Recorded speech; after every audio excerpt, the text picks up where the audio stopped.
Hi, I'm Marie Wadden. I'll be with you in person in a few minutes. I just thought I'd come into the auditorium before you all sat down to have a look around. The last time I was here, Leonard Cohen was on stage.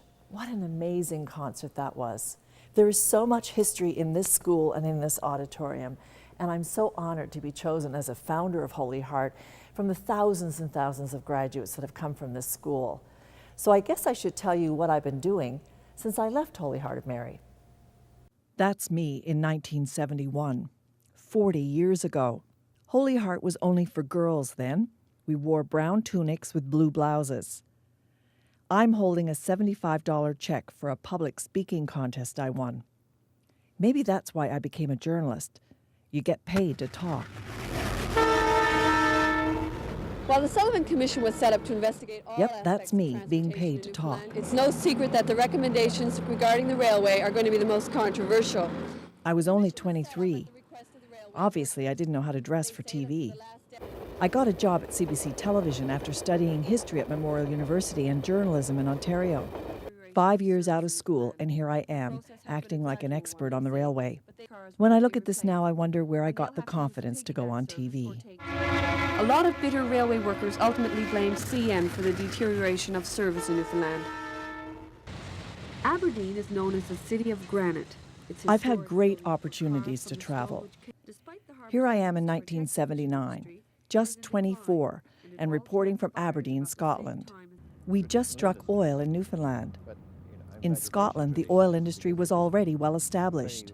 Perhaps the greatest changes in Aberdeen can be seen here at the harbour front. It's a crowded, busy port, but like the one in St. John's, it had once been dominated by fishing vessels. There was a terrible tragedy in our offshore oil industry in 1982. You've probably heard about it. An oil rig called the Ocean Ranger sank. This is a switch which became wet when seawater hit the control panel in the ballast control room of the Ocean Ranger. It's charred, indicating that a short circuit inside burned the switch. A chain reaction started, a fatal chain reaction for the 84 men who lost their lives on the rig.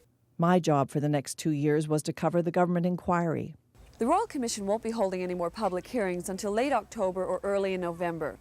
They're waiting for the results of tests being done on models of the rig in Norway and in Ottawa. The Norwegians have a 10-year lead on eastern Canada in their offshore development. After that, I was sent to Norway to find out why things were safer there. First, the passenger is carefully strapped in. The head is strapped as well as the body. It was an exciting time for me. I was 27 when I had this thrilling ride on a new kind of lifeboat.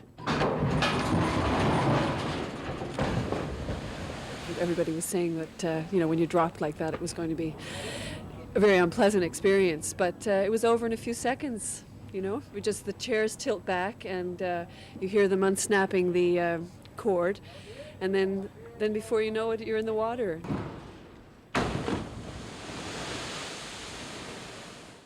I've learned a lot from my work at the CBC, like how people cope with loss. Well, I think when you accept the fact that you are going to lose a child, I think then it becomes easier. It's been a privilege to meet people like the Barbers. Their son died of leukemia, but they were still trying to help others. No one knows what causes leukemia. It seems to attack its victims, all too often children, without any warning and for no apparent reason.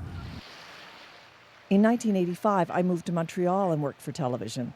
I love that. We love this place because that's the first church we come, and it's really like the Greek Orthodox Church in Greece. Not only has the Greek Orthodox community lost a church in this fire, but if the building is torn down, Montreal will lose an historic landmark. This church has graced the corners of Clark and Sherbrooke Street for 115 years. One of my greatest experiences has been meeting and reporting on Labrador's Aboriginal people. People like Elizabeth Panashway, who I asked to narrate this film I made for the rooms. Francis learned from his father how do you stay safe in Eckno. I wrote 2 books to help educate the public about Aboriginal people. Theirs was a bigger story than I could ever tell on TV or radio. The best part of my life was having children. My son and daughter are at Bishop's in Booth now. Africa is a feast for the eyes. Journalism has taken me all over the world. I'm still a journalist now, working in radio. So now you know what I've been doing since I sat where you are sitting now. Just imagine the things that you'll be able to do.